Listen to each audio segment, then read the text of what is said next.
नमस्ते ultra tense के सभी स्टूडेंट्स। तो आज हम शुरू करने वाले हैं केमिस्ट्री का चैप्टर 4 कार्बन और उसके यौगिक। चलिए इस सफर पे निकलते हैं और देखते हैं कि आखिर कैसे कार्बन हमारे पूरे ब्रह्मांड का आप कह सकते हैं एक मास्टर बिल्डिंग ब्लॉक है। एक सवाल है आप सबके लिए। दुनिया की सबसे कठोर चीजों में से एक हीरा और दूसरी तरफ पेंसिल की एकदम नरम सी लेड। एक कांच काट सकता है, दूसरे से हम कागज पर लिखते हैं। क्या लगता है इन दोनों में कुछ कॉमन हो सकता है? क्या है वो एक चीज जो इन दोनों में है? और जवाब है कार्बन। जी हाँ, दोनों ही चीजें कार्बन से बनी है। इन्हें कार्बन के अपर रूप या इंग्लिश में आइलोट्रोप्स कहते हैं। अब सवाल उठता है कि इनके गुणों में इतना फर्क क्यों है।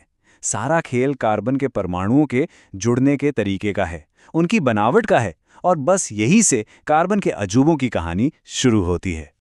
अच्छा, तो चलिए अब जरा और गहराई में जाते हैं कि आखिर कार्बन इतना जरूरी क्यों है।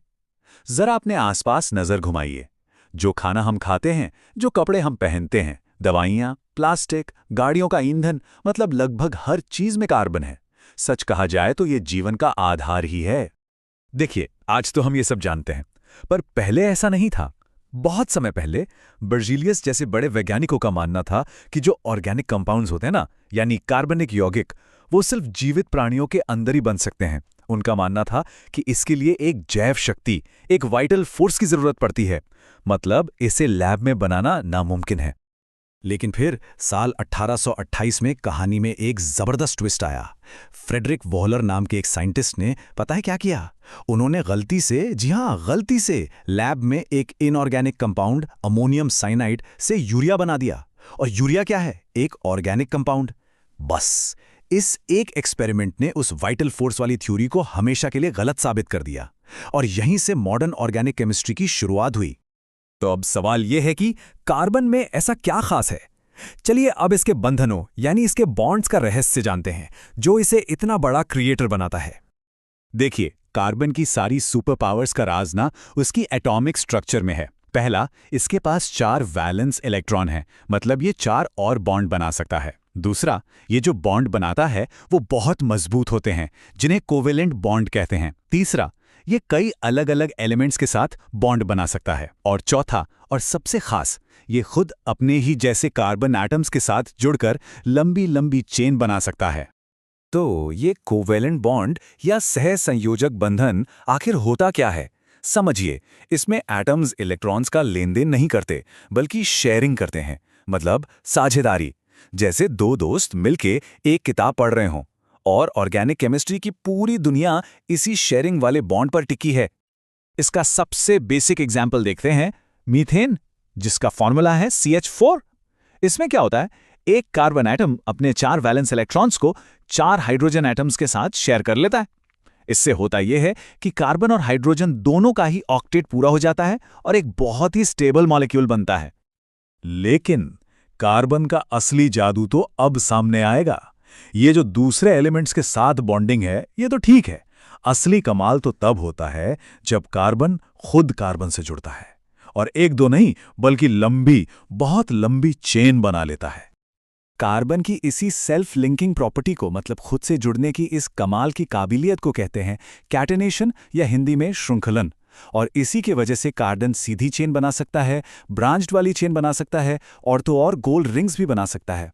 सोचिए जरा, इसी एक गुण की वजह से आज दुनिया में लाखों करोड़ों अलग अलग तरह के ऑर्गेनिक कंपाउंड्स मौजूद हैं।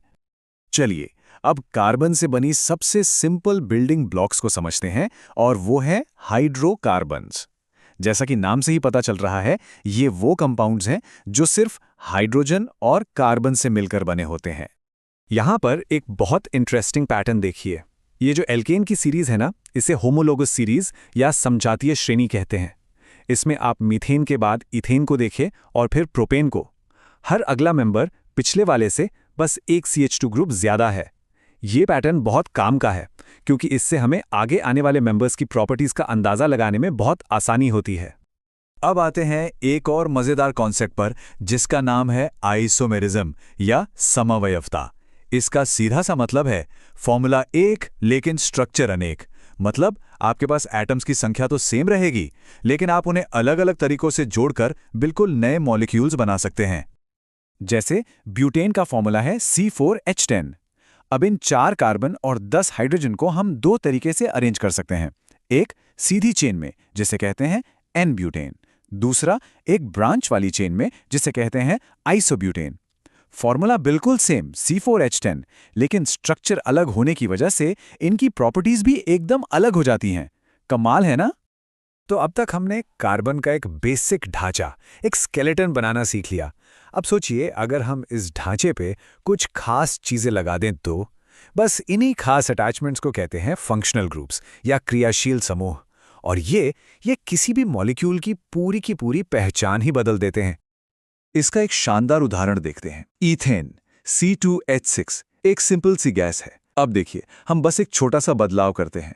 एक हाइड्रोजन हटाकर उसकी जगह एक OH ग्रुप लगा देते हैं। अब ये बन गया C2H5OH यानी इथेनॉल। और इथेनॉल क्या है? एक लिक्विड अल्कोहल। मतलब एक छोटे से ग्रुप ने गैस को लिक्विड बना दिया और उसकी सारी प्रॉपर्टीज बदल दी। यही है फंक्शनल ग्रुप्स की पावर। तो ये फंक्शनल ग्रुप्स एक तरह से मॉलिक्यूल की पर्सनैलिटी तय करते हैं। अगर OH ग्रुप लगा है तो वो अल्कोहल फैमिली का मेंबर बन जाएगा। अगर -COOH ग्रुप लग गया तो वो एक एसिड बन जाएगा। और ऐसे ही बहुत सारे अलग अलग ग्रुप्स हैं जो मॉलिक्यूल को उसकी खास पहचान और खास केमिकल प्रॉपर्टीज देते हैं। चलिए, थियरी बहुत हो गई। अब कार्बन केमिस्ट्री का एक ऐसा कमाल का उदाहरण देखते हैं जिसे हम सब हर रोज इस्तेमाल करते हैं। जी हाँ, मैं बात कर रहा हूँ साबुन की। साबुन का जो मॉलिक्यूल होता है ना, वो बड़ा ही स्मार्ट होता है। उसकी समझिए एक डबल पर्सनैलिटी है। उसका एक सिरा जो लंबी हाइड्रोकार्बन चेन होती है, उसे पानी से बिल्कुल प्यार नहीं है, वो हाइड्रोफोबिक है। लेकिन उससे तेल और गंदगी बहुत पसंद है।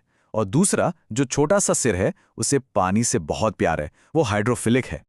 तो ये सफाई का काम होता कैसे है? प्रोसेस बहुत मजेदार है।